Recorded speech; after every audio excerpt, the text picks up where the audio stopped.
They sent Evelyn away believing a lonely cowboy would accept what they had rejected. But what did Wyatt Callahan see when she stepped down from that wagon? The wagon wheels stopped with a wooden crack beneath the Colorado wind. Evelyn Harper gripped her worn bag and stepped into the frozen yard. Wyatt Callahan turned from the ranch gate and stared. She braced for the look she knew too well. Instead, he walked toward her and reached out his hand. "Why? Tell us where you're watching from." Before sunrise, frost had already whitened the fence rails outside the Harper house. The hired wagon waited in the road with its brakes set and two tired bay horses breathing clouds into the October air. Evelyn Harper stood beside it with one worn brown traveling bag at her feet. 26 years of life had somehow been reduced to 2 dresses, a comb, a sewing kit, her mother's small Bible, and a pair of winter stockings wrapped around a tin cup so it would not rattle. Behind her, the front door remained open. Her father, William Harper, stood beside the wagon, pretending to inspect a leather harness strap. He had checked the same buckle 3 times. Evelyn noticed. She noticed everything. Above them, a window slid open. Ruth Harper appeared behind the glass, arms folded across her chest. She did not come downstairs. She did not wish Evelyn well. She only looked toward William and said almost casually, "At least now she'll be someone else's problem." William's fingers stopped on the buckle. For 1 second, Evelyn thought he might finally say something. He did not. Clara stood on the porch in a wool shawl, her pale face uncertain in the early light. She opened her mouth as if she meant to speak. "Clara?" Ruth called from above. Clara looked back toward the house. That was enough. Evelyn picked up her bag. Gus, the wagon driver, leaned down from the seat. "Let me take that, miss." "I've got it." He studied her for half a second, then nodded and let her keep it. She climbed aboard without looking back. The wagon rolled west out of Millhaven, while the first copper light touched the distant Colorado peaks. Evelyn kept her eyes on the road. 3 weeks earlier, Ruth had explained the arrangement in the Harper parlor as if discussing the sale of a milk cow. A rancher named Wyatt Callahan needed a wife, 35 years old, cattleman, owned a working spread above Ridgefall, no children, few relatives, kept mostly to himself. "What did you tell him about me?" Evelyn had asked. Ruth had answered without embarrassment. "That you're strong. You cook. You preserve food. You keep accounts well. You aren't afraid of work." Evelyn had waited. Ruth finally added, "And that you're not a beauty." It would have been dishonest to let him expect otherwise. William had sat by the window. Clara had lowered her eyes. Evelyn had understood the message. Useful hands, plain face. Good enough for a lonely man in hard country. By noon on the first day, Millhaven was gone behind them. The road climbed through cottonwoods first, then yellow aspen trembling in the wind. By the second afternoon, the land had narrowed into darker pine and broken rock, with patches of old snow holding in shadows where the sun rarely reached. Gus was not a talkative man, which suited Evelyn. That evening, while they ate cold biscuits beside a creek, he finally said, "You headed to Callahan's place?" She glanced at him. You know him?" "Know of him." Gus poured coffee from a blackened pot. "Man's hard." Evelyn looked toward the dark mountain wall beyond the trees. Gus took a drink. "Mountain hard," he added. "Not mean hard. There's a difference." Evelyn rubbed her hands around her tin cup. "I've lived with mean." Gus looked at her then. He did not ask another question. On the 3rd morning, they reached Ridgefall. The town was hardly more than a muddy street pressed between mountains. A mercantile, smithy, church, saloon, livery, and several houses stood beneath chimneys breathing thin gray smoke. Darnell was waiting outside the mercantile. He was quiet, young, and more comfortable handling reins than introductions. "Miss Harper?" "Yes." "Callahan spreads another 2 hours." Evelyn looked toward the rising road. "Then we'd better go." They rode higher. The air sharpened. Spruce crowded the slopes. Gray cliffs showed between the trees. Then the trail turned around a shoulder of mountain, and the Callahan Ranch appeared below. A timber and stone house, 2 barns, a bunkhouse, corrals, cattle scattered across pale grass near a narrow creek. It looked neither welcoming nor hostile. It looked solid. A man stood beside a weathered pasture gate with a hammer in one hand. Wyatt Callahan. He turned at the sound of horses. Evelyn's stomach tightened. This was the moment she had been preparing for since Millhaven. Every judgment seemed to begin with a man's eyes. Philip's had. 3 years earlier, the merchant's son had looked at her with interest when he believed marriage might connect him to William Harper's property. Later, once that advantage disappeared, Evelyn had watched admiration become embarrassment, one careful glance at a time. She knew the expression. She knew exactly how disappointment tried to hide itself. Darnell stopped. Evelyn dismounted. Wyatt walked toward her. Tall, broad through the shoulders, dark coat worn pale along the seams, wind-burned face, gray beginning at his temples. He looked at her once. Evelyn waited. 1 second, 2. No grimace, no startled pause, no polite mask settling over disappointment. His gaze dropped instead to the mud dried along the hem of her skirt and the dust on her boots. He removed his hat. "Miss Harper. Mr. Callahan." He looked toward the road behind her. "I'd have sent a better wagon if I'd known that road had gotten so rough." Evelyn blinked. It was manageable. Something near his eyes eased. "I expect you've had enough cold for one day. Come inside." The ranch house smelled of wood smoke, leather, and coffee. Wyatt rebuilt the fire himself, filled the coffee pot, and set 2 plain cups on the table. Evelyn sat across from him, waiting for the real conversation. It came sooner than she expected. "Your family wrote me a strange letter," he said. Her fingers tightened slightly around the cup. "How strange?" "I asked what kind of woman you were." Evelyn looked at him. Wyatt turned his coffee once between his hands. "They told me what you could cook, what you could sew, how much work you could manage." A small silence passed. Sounded like they were describing equipment. Evelyn went very still. Wyatt met her eyes. "I'm not looking for equipment." Outside, a horse struck one hoof against a stall board. The sound carried through the quiet house. Wyatt continued. "You don't need to prove your worth to me, Miss Harper." For a moment, Evelyn could not speak. Nobody had ever said those words to her. Not her father, not Ruth, not Philip, not anyone. She lowered her eyes to the steam rising from her coffee. "That is a fair thing to say," she managed. Wyatt nodded. Nothing more. That night, Evelyn lay beneath a heavy wool blanket while mountain wind pressed against the walls. No one called her downstairs. No one told her what she had forgotten. No one demanded another task. For the first time in years, the house around her asked nothing. Evelyn stared into the darkness and discovered something she had not expected. Cruelty, she understood. She knew every rule of surviving it. Kindness was different. And lying awake beneath the roof of a lonely cowboy who had looked directly at her and found no reason to turn away, Evelyn Harper realized she had no idea what kindness might ask of her next.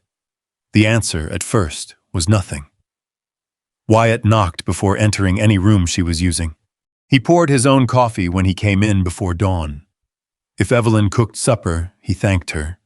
If she did not, there was bread, beans, and yesterday's beef, and he made no complaint. That unsettled her almost as much as cruelty once had. Within 2 weeks, Evelyn began noticing things. 3 jars of peaches had spoiled because damp air reached the root cellar.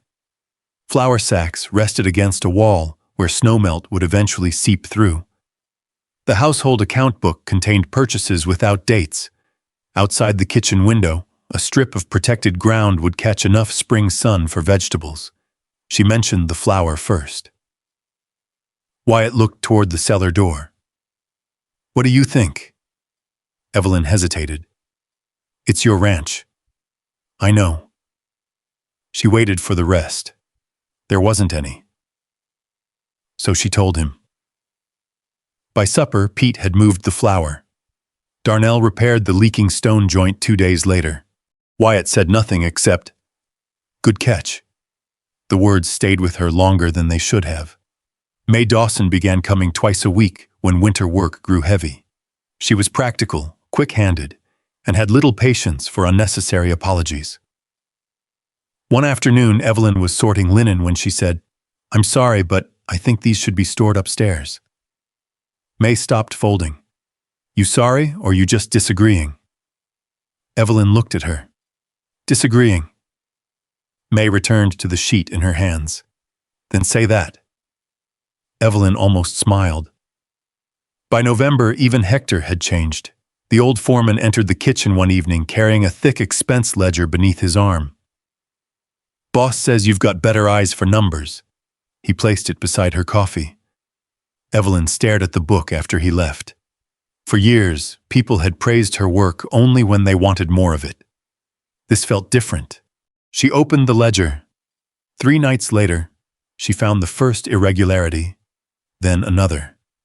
Feed purchased twice within 4 days. A replacement harness that had never reached the tack room. Tool charges higher than the mercantile's usual prices. One name kept appearing beside the entries. Garver. Evelyn closed the ledger. Her old instincts whispered that this was not her concern. She opened it again.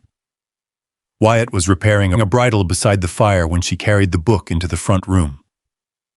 "I may be mistaken." He set the leather aside. "Show me." "Not what have you done. Not are you certain. Show me." They worked beneath lamplight until nearly midnight, matching receipts against Hector's delivery notes. Wyatt fetched old invoices from a desk drawer. Evelyn arranged them by date. By the end, the pattern was plain. Garver had been padding supply purchases and keeping the difference through a contact in Ridgefall. The next morning, Wyatt confronted him beside the barn. There was no gun drawn, no shouting across the yard.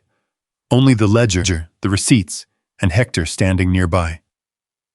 Garver looked at the figures and understood. By noon, his bedroll was tied behind his saddle. Before mounting, he glanced toward Evelyn on the porch. Wyatt stepped slightly to one side. Not in front of her, beside her. Garver rode away. Later, Hector returned the ledger. He passed Wyatt's desk without stopping and placed it beside Evelyn. "Figure you ought to keep this." Something in her chest shifted. Winter settled deeper over the ranch. During a supply trip to Ridgefall, Evelyn met Dorothy Price outside the mercantile. Dorothy's smile was pleasant, but her questions arrived one after another. Wasn't Callahan country lonely? Had the marriage been arranged quickly? Was Evelyn finding ranch life difficult? Evelyn understood the curiosity underneath them. She buttoned her coat against the wind. "The mountain's quieter than Millhaven," she said. "I've found I like quiet." Dorothy received nothing more. A week later, Wyatt asked Evelyn to ride with him. They checked cattle first, then climbed beyond the north pasture. Evelyn assumed another fence needed inspection. Instead, Wyatt kept riding until the trees opened. Below them lay the whole Callahan spread, small beneath the Colorado ridges. The creek caught the late sun like a strip of silver. Smoke rose from the ranch chimney. Cattle moved slowly through pale grass. Wyatt said nothing. Neither did Evelyn.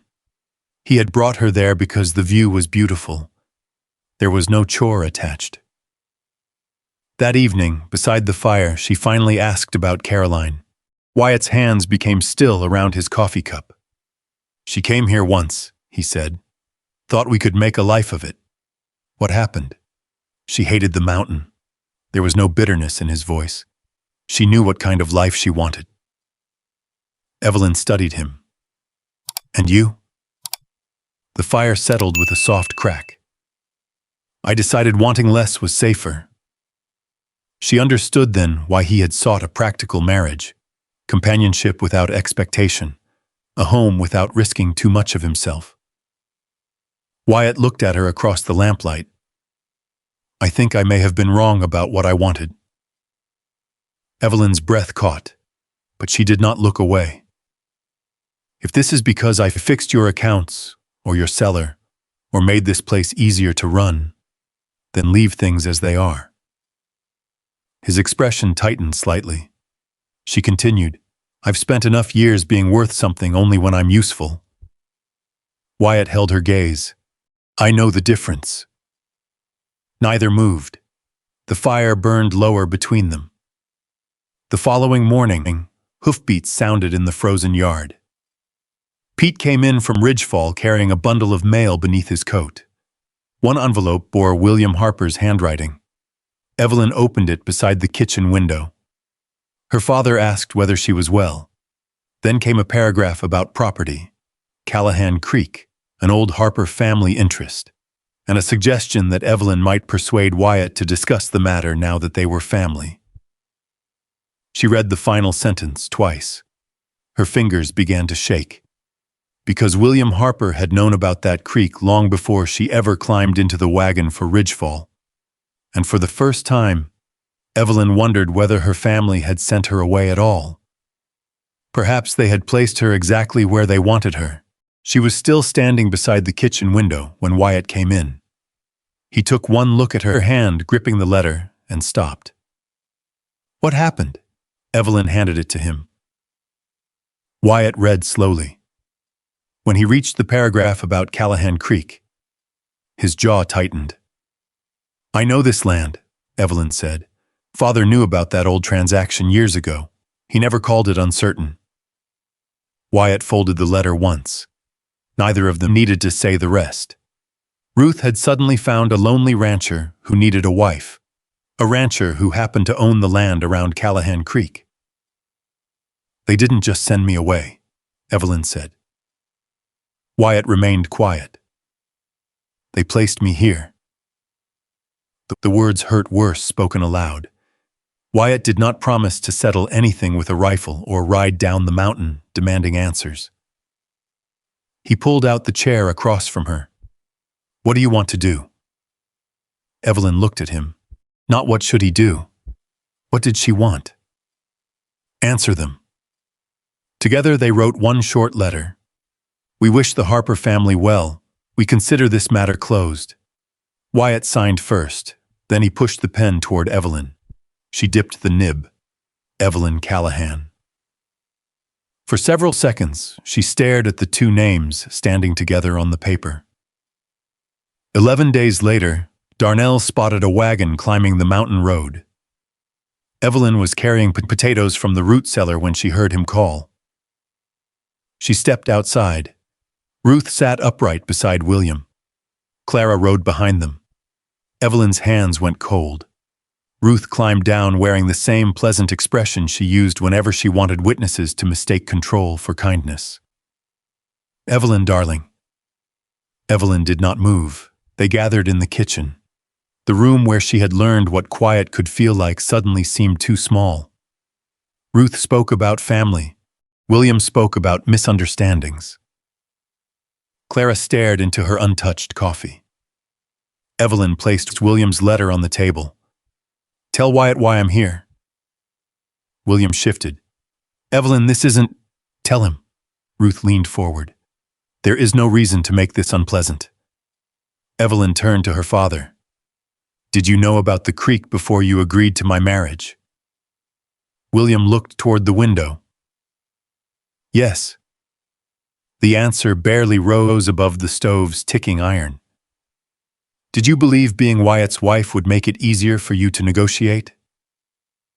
William rubbed one hand over his face. We thought family might make everyone more reasonable. Evelyn stared at him. Because you thought I'd do whatever you asked. Silence. Her throat tightened. Because you thought I'd be grateful somebody took me. William said nothing. That silence was worse than an answer. Ruth's expression hardened. You've always had a talent for making yourself injured, Evelyn. Stubborn, ungrateful, interfering in matters that don't concern you. Evelyn started to rise. Wyatt spoke before she could. She found money being stolen from this ranch. Ruth looked at him. She found problems in my winter accounts Hector and I missed. She's improved how this place runs, and she hasn't once asked for anything she didn't have the right to discuss. His voice remained level. That's not overreach. That's character. Evelyn looked at him.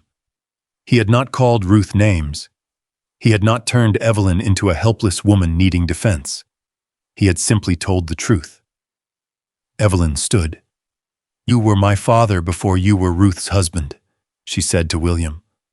His face changed. If you ever come back, come because I'm your daughter. Don't come because you want something that belongs to my husband.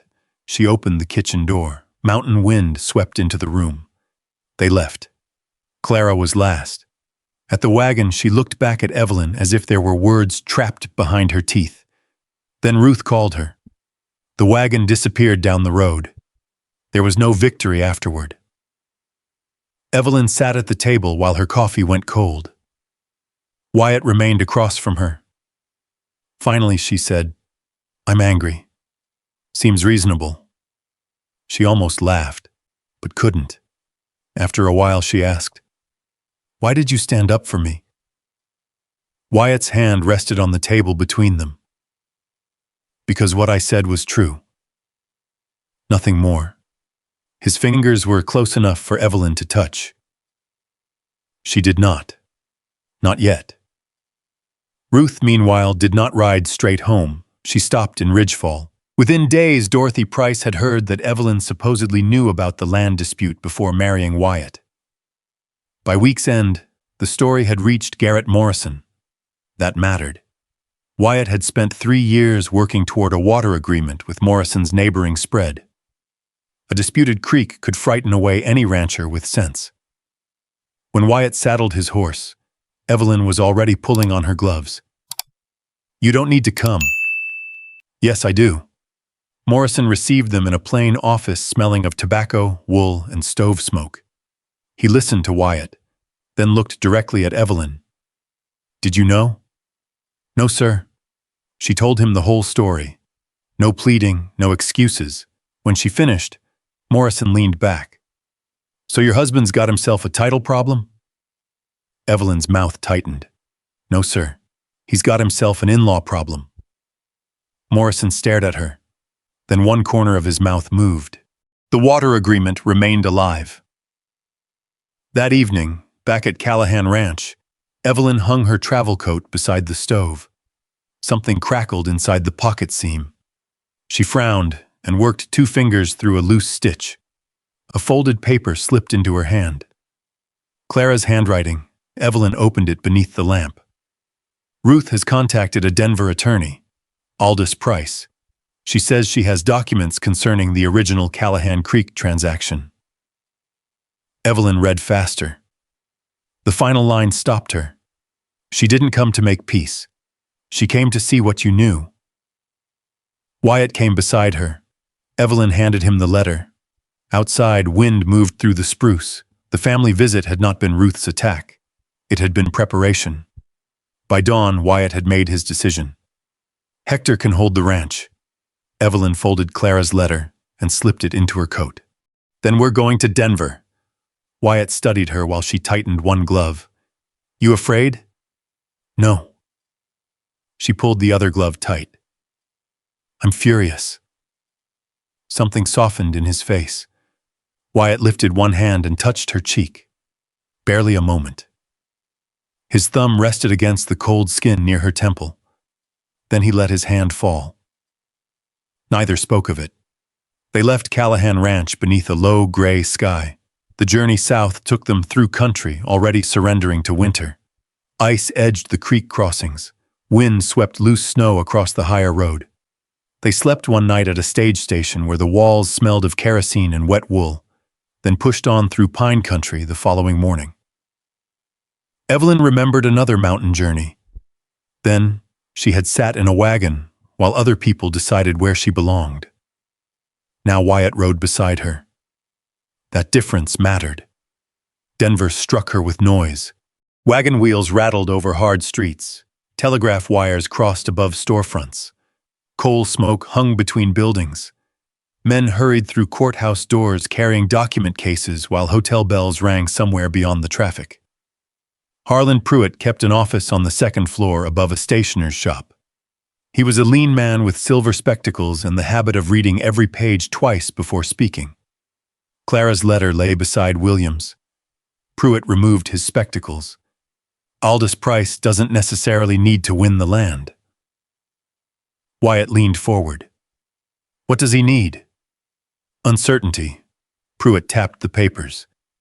If he can make a credible claim against the creek frontage, Morrison may hesitate. A bank may hesitate. Anyone considering a future transaction involving Callahan land may hesitate. A lawsuit as a threat, Wyatt said. Exactly. What does Ruth want? Money, most likely. No. Both men looked at Evelyn. She knew Ruth's silences, her smiles, the particular patience she used when waiting for someone else to surrender. Money matters to her, Evelyn said, but winning matters more. Pruitt began searching the old property chain that afternoon. Names, transfers, survey descriptions, creek boundaries. Then he stopped. Hargrove. Evelyn's head lifted. What? This earlier interest came through the Hargrove family. The room seemed suddenly smaller. My mother was Anne Hargrove. Pruitt turned toward her. Something old stirred in Evelyn's memory. She was 11 again, walking beside her mother near running water. Anne had stopped beside a cottonwood and pointed toward land beyond the creek. Some of this may be yours someday.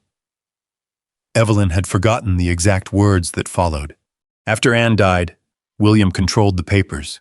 Ruth controlled nearly everything else. No one mentioned the land again. I thought it had been sold, Evelyn whispered. Pruitt searched another record book, then another.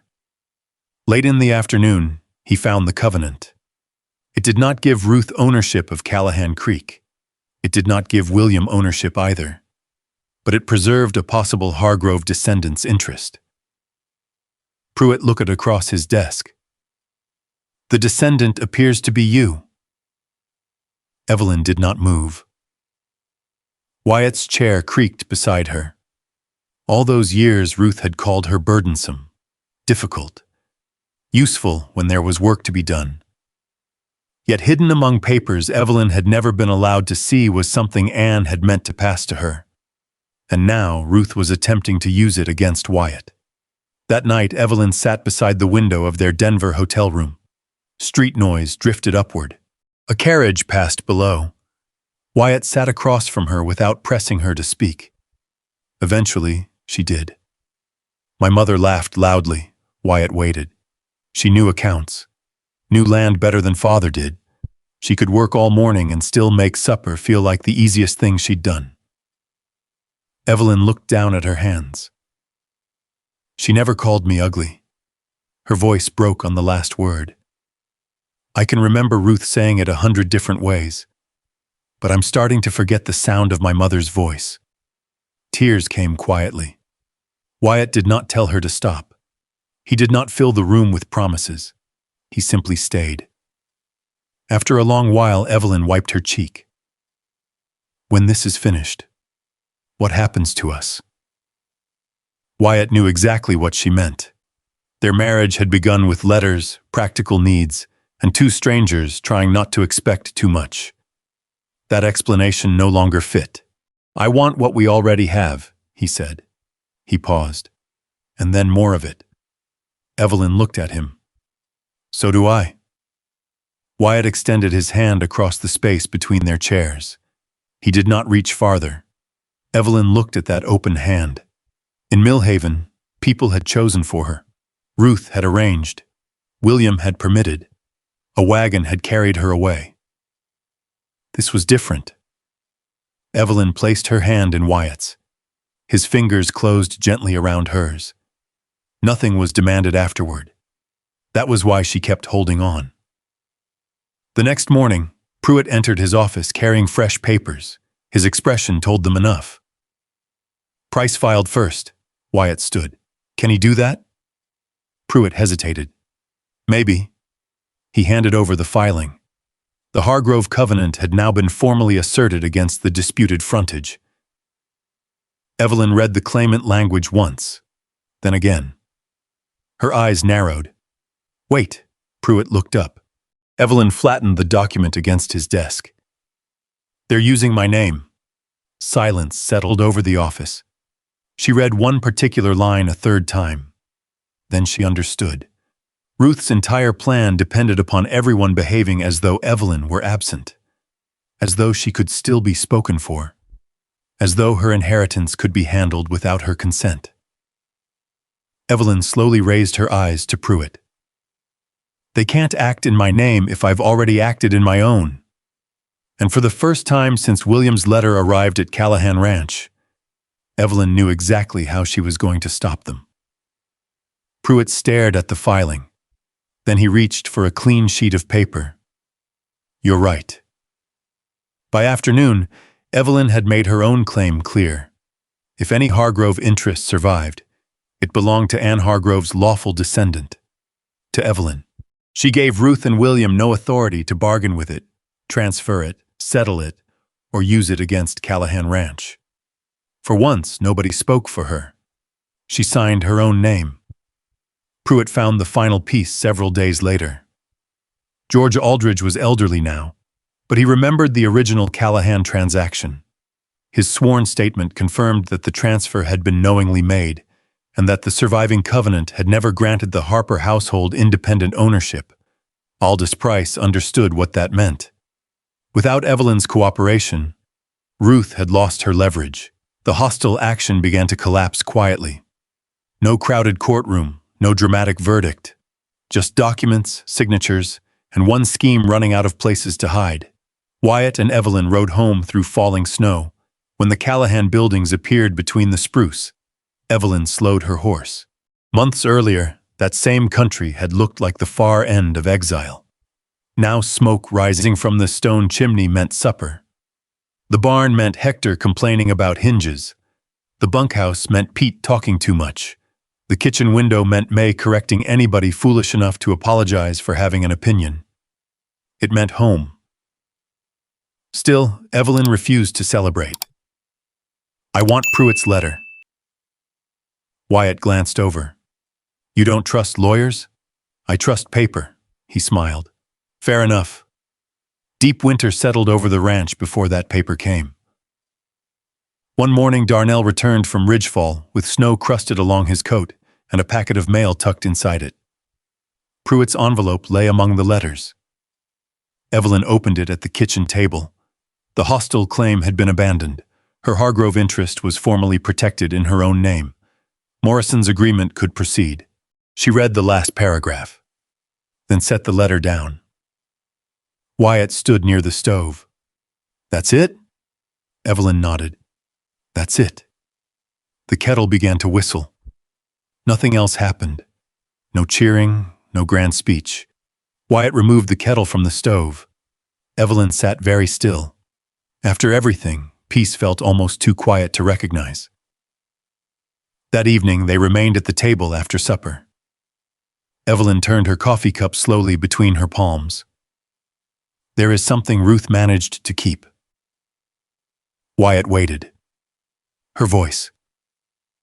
Evelyn looked toward the dark window. Plain. Difficult. Too much of this, not enough of that. Useful, at least. She swallowed. The daughter they could send to a stranger because nobody else wanted her. Wyatt did not rush to contradict her. Instead, he reached across the table. He took her hand, the same hand she had chosen to place in his in Denver. Evelyn. She raised her eyes. They told you what they saw often enough that you started seeing it too. His fingers closed gently around hers. You're beautiful to me, Evelyn searched his face. She knew pity. She knew politeness. She knew the expression of a man trying to make an unwanted truth easier. None of those things were there. Wyatt continued quietly. I mean the woman who rode 3 days into country she'd never seen. The woman who found theft in books I'd been looking at for years. The woman who stood in that kitchen and didn't let anybody speak over her. Evelyn's eyes filled.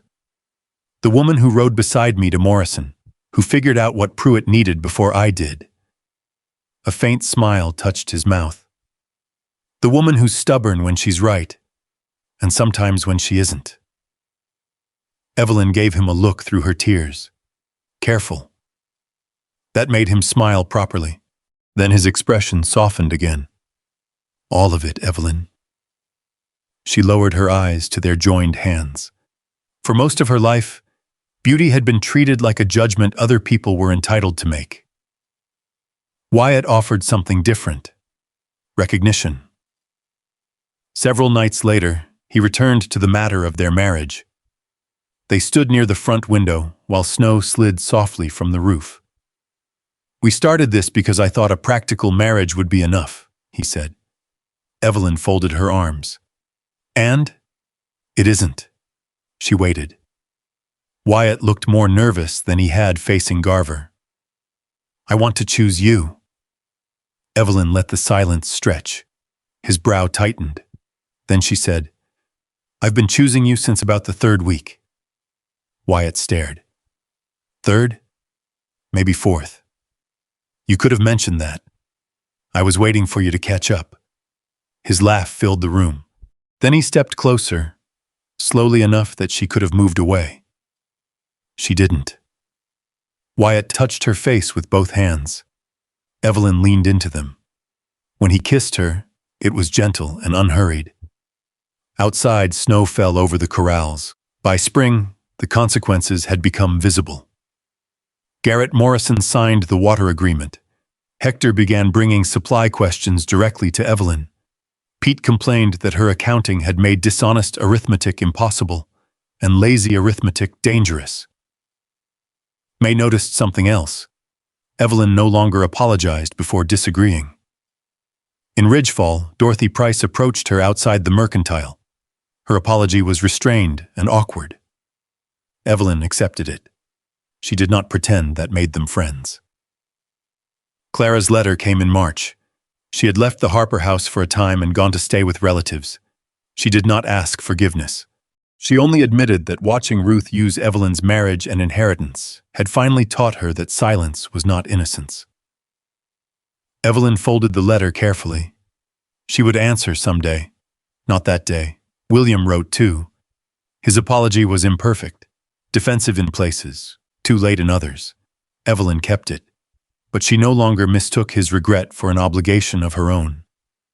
By late April, the snow line had retreated toward the high ridges. Callahan Creek ran full with spring water. New grass spread through the valley, and cattle moved beneath a wide Colorado sky. Evelyn stood on the porch one evening, watching sunlight settle across the mountains. The door opened behind her. Wyatt came out carrying 2 cups of coffee. He handed her one without asking. Evelyn smiled. Her mother had once said mountain sunsets looked as though the light knew the day was ending and wanted to get everything in before it disappeared. For the first time in years, Evelyn could almost hear Anne's voice saying it. Wyatt stood beside her. Not in front, beside. Then he reached for her hand. Evelyn looked down. Once she had left Millhaven carrying everything she owned in one worn bag, while other people decided where she should go and what she was worth. Now she stood on her own porch, looking over land whose future she had helped protect. The cowboy beside her had never made her valuable. That had never been his gift to give. He had simply looked at a woman others had taught to doubt herself and refused to see her through their eyes. Wyatt's hand remained open. Evelyn placed hers inside it. This time there was no arrangement, no family scheme, no bargain, no one choosing for her. Only the creek below them, the smell of coffee and pine, cattle moving through spring grass. and the quiet certainty of two people who had once expected very little from love. Wyatt looked at her. Evelyn squeezed his hand, and as the last light crossed the Colorado mountains, she chose him back. Maybe that was the part that mattered most. Not that Wyatt had rescued her. Not that a lonely cowboy had looked at the woman others dismissed and somehow given her worth.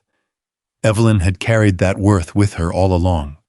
From the cold morning she left Millhaven with one worn bag, to the winter day she finally signed her own name and refused to let anyone speak for her again. Wyatt simply gave her something she had almost forgotten existed. A place where love did not have to be earned through usefulness. Imagine standing where Evelyn stood, hearing old voices in your memory telling you what you are not, while someone beside you quietly sees what those voices never bothered to notice. Sometimes healing begins there, not with forgetting the past, not even with forgiving everyone who hurt you. Sometimes it begins when you stop allowing yesterday's cruelty to decide tomorrow's choices. The mountains would see more winters, the creek would rise and fall. There would be hard seasons at Callahan Ranch, because real love does not promise an easy life.